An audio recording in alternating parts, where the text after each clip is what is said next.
कैसे मारा मेरी माँ को?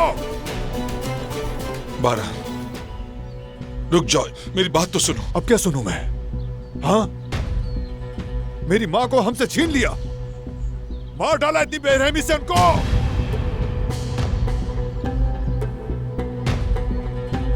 बारह, खुदा का वास्ता है, सुकून से रहो। बस चुप। हमारी जिंदगियां तबाह की, हम सब की, जहान की, फराद की, मुझसे मेरा बचपन तक छीन लिया, हमारा सब कुछ छीन लिया।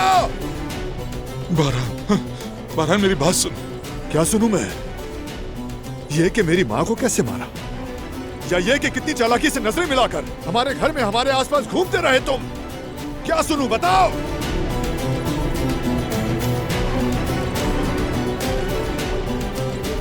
बारह,